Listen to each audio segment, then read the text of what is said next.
মাঝামাঝি তো এসছে, আজকে মেলার মাঝামাঝি হয়েছে, আরও একটা রবিবার আছে, আমরা এক্সপেক্ট করছি আর একটু বেটার হবে। হ্যাঁ, তবে 26 তারিখটা ডেফিনেটলি এবারের মেলার বৈশিষ্ট্য হচ্ছে 23শে জানুয়ারি 26শে জানুয়ারি এই ছুটির দিনগুলো মেলার মধ্যে পড়েছে। এগুলো সাধারণত অন্যান্য বার আমরা পাই না, এটাতে লোকের ভিড় হওয়ার সম্ভাবনাটা বেড়ে যায়। এবারে সেই এক্সপেকটেশনটা আছে, এছাড়া রবিবারটা আছে।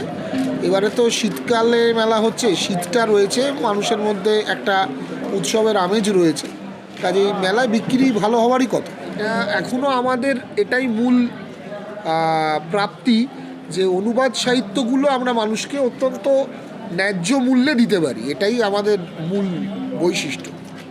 মানে সেটা প্রজন্মের পর প্রজন্ম। হ্যাঁ, প্রায় এখানে যারা আসেন আমরা বেশিরভাগ ক্ষেত্রে দেখতে পাই বাবা মায়েরা এসছেন ছেলে মেয়েদের নিয়ে, তিনি পড়েছিলেন, ছেলেকে নিয়ে এসছেন ওই বইটা রিপ্রিন্ট হয়েছে কিনা জিজ্ঞেস করতে।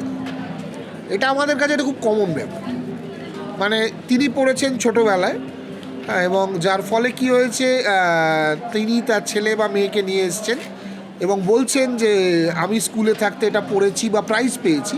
এটা আমরা খুব কমন শুনতে পাই যে ওটা আপনাদের এখন বেরোচ্ছে না, আমার ছোটোবেলায় এটা আমি পেয়েছিলাম, আমার ছেলে বা মেয়েকে আমি নিয়ে এসেছি, ওকে এটা কিনে দেবো বলে। এটা আমাদের কাছে খুব কমন। এটা যেমন দেবসাহিত্য কুটিরের রয়েছে, এটা তুলি কলমের রয়েছে।